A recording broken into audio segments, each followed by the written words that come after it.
Hi there, and welcome to the presentation that is titled, Where Are the Boys? An Investigation into the Academic Performance of Primary School Boys. I am Dr. Nazarana Mather from the IIE's Varsity College, which is in South Africa.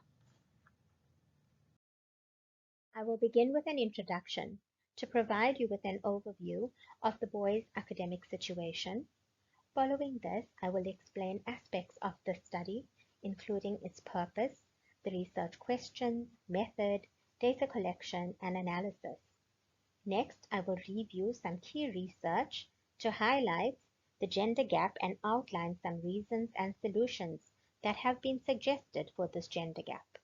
And finally, I will present my research findings, and hopefully this will leave enough time for me to address any questions. Research has indicated that boys who have historically performed better than girls academically are now underperforming when compared with their female counterparts. A study that I conducted in 2019 found that girls achieved higher scores than boys in both national and international assessments. The 2016 Progress in International Reading Literacy Study results found the South African gender gap in reading is the second highest in the world. Girls scored much higher than boys in reading across the board. In grade 4, girls are a full year of learning ahead of boys. 84% of South African boys did not reach the low benchmark category. The gap between boys and girls is also growing over time and was larger than 2011.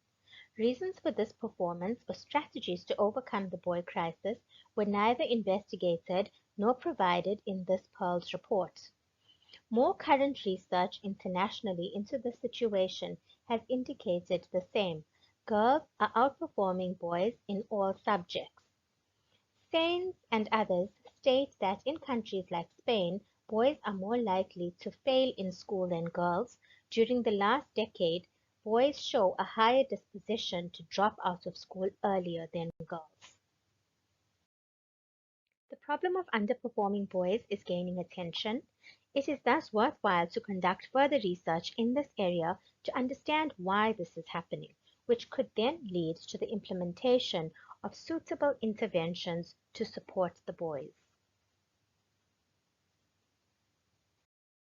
To collect data, rigorous desk research was conducted using online research platforms such as EBSCOhost and Sabinet to source quality research papers and articles related to the phenomenon that was investigated.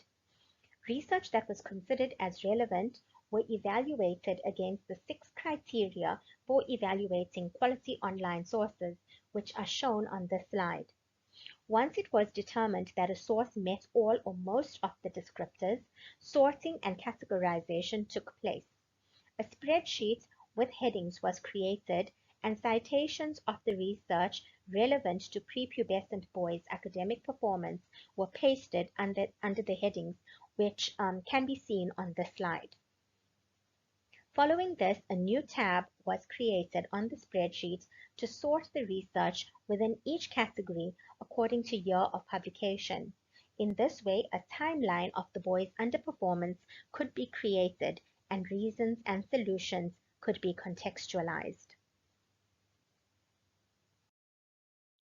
I will now unpack the findings from the investigation into the boys' academic performance. Assessments conducted nationally and internationally have revealed that boys are achieving lower results than their female counterparts. In 2012 and 2013, South African learners in grades 3, 6, and 9 wrote the annual national assessments in English and mathematics.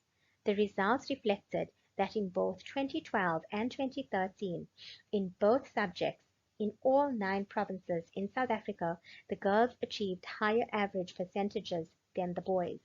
The 2014 ANA results again concluded that girls performed better than boys in South Africa's 9 provinces in all 3 grades and subjects.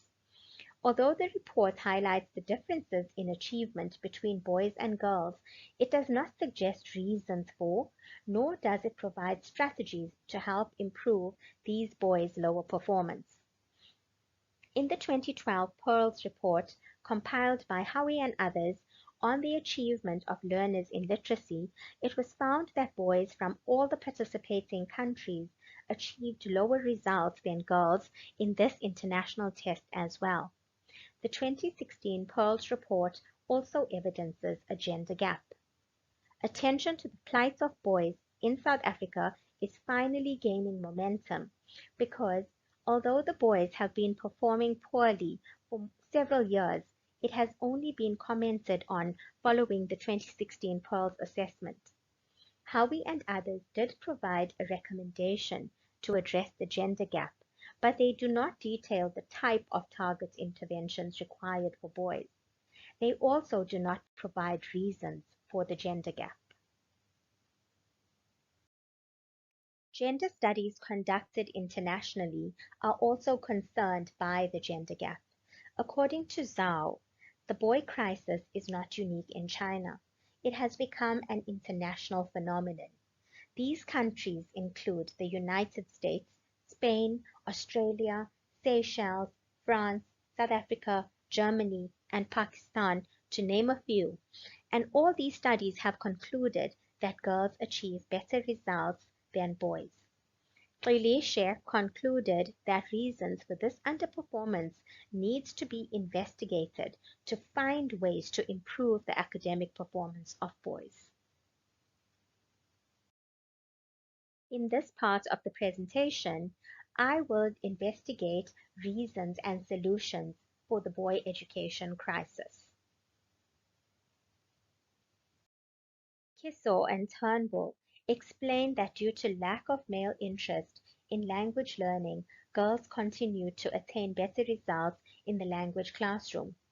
Zhao contends that reasons for boys' academic inferiority include the influence of school and family education, the lack of educational research and support from education departments, culture and social change, and physiological and psychological differences. On the other end of the spectrum, scientific research suggests that girls outperform boys in language acquisition because the language area of the brain in girls develops before the areas used for spatial relations, whereas the opposite is true for boys. Teachers who participated in a study conducted by SAINS in Spain believed that biological factors such as girls maturing faster than boys is a major contributing factor for the gender gap. Differences in academic performance between boys and girls extend beyond only physiological differences. Other reasons for boys performing poorer than girls could include social or psychological differences, such as boys' disregard for authority, academic work, homework, and formal achievement, an education system with the emphasis on collaboration and sharing feelings, which boys are not always well suited for, differences in attitudes to work, girls having more effective learning strategies, teachers' tendency to interact differently with boys and girls, the formation of concepts of masculinity that conflict with the ethos of the school. Congruently, Sainz and others found that some teachers who participated in their study argued that the feminization of school favors girls' adjustment to school demands, while others stated that boys do not consider school as part of their gender identity. Now, according to Chapman, boys' poorer academic achievement could be attributed to the fact that the socialization of gender is reinforced at school and it is embedded in lessons and textbooks. Gender socialization refers to the learning of behavior and attitudes considered appropriate for a given sex by society. Boys learn to be boys and girls learn to be girls. This learning happens by way of different agents of socialization, such as family, peers, mass media, and schools.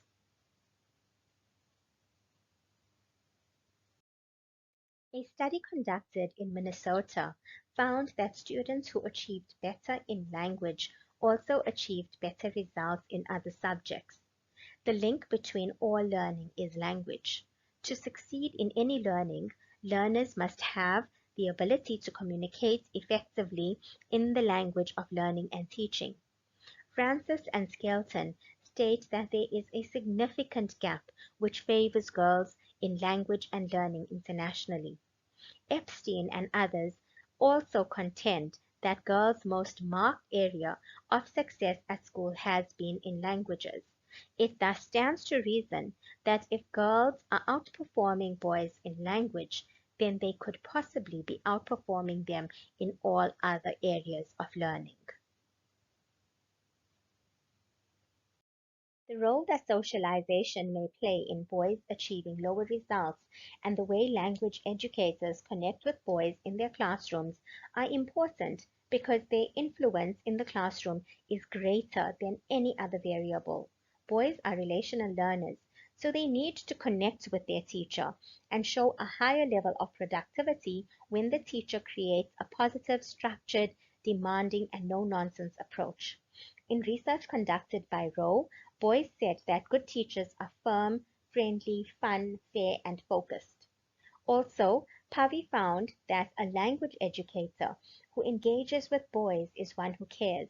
This means that they connect with their learners, actively involve themselves in learning, are relaxed and have a sense of fun, are enthusiastic about language that they are teaching, and can strike a balance between fun and discipline.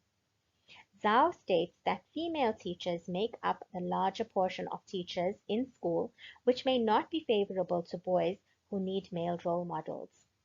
Therefore, boys and girls who receive the same education and evaluation in school, and this does not account for boys' individual learning needs. Thus, departments of education and education researchers must fully understand the urgency and significance of boy education and provide the necessary intellectual support for boys' education.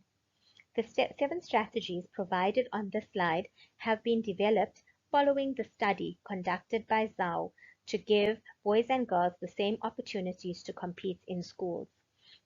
Sains and others state that to support the academic crisis of boys, increased effort should be made to ensure teachers understand how their biases may influence the decisions about and treatment of learners. As such, current pedagogy should integrate gender-relevant curricula that engage boys and girls equally in different subject areas. And future research should tackle the role that teachers' training with a gender perspective may have on reducing the gender differences in academic achievement. As can be seen, there are many possible reasons and strategies suggested by researchers to account for the boys' academic crisis. However, a challenge still exists as the background experiences and contexts of boys are different. So there is a need for extensive research to provide specific reasons and interventions to empower boys academically. Similarly, Ula and Ula found that evidence-based strategies need to be explored and adopted to improve boys' academic performance and their attitudes to learning. Now, one such study that was conducted specifically to understand boys' performance and experiences in the writing classroom found that positioning, cognition, and dialogue are contributing factors to their level of engagement and the quality of the final product in the writing classroom. This study recommended that to cater for boys' learning needs, the teacher must keep her instructions clear and concise. She must position herself and her boys suitably during the different stages of the process. There exists a need for more studies of this nature. In a time where an opaqueness around gender issues exists, this study found that there are differences between boys' and girls' learning needs and styles. It is thus important for teachers and all relevant stakeholders to be knowledgeable about and account for these differences to ensure a fair and inclusive learning experience for both girls and boys, and possibly improve the academic performance of prepubescent boys. Teachers must also be aware of their own bias and limitations. Future research might ask if teachers are aware of the academic gender gap and their own bias? And if so, are they knowledgeable about strategies to effectively adapt to their context and to minimize their own bias?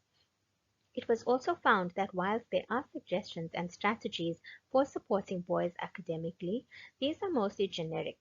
To this end, there exists a need for further studies to be conducted and effective teacher training to be implemented accordingly. It is recommended that these studies focus on specific contexts, grades, and subjects to ensure that evidence-based interventions that are tailored to suit boys' individual needs are developed.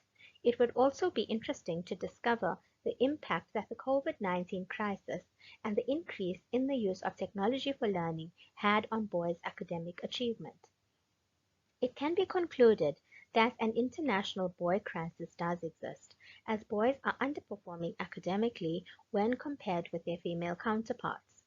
A need exists for further research into reasons for this underperformance, and targeted interventions for both boys and their teachers are needed.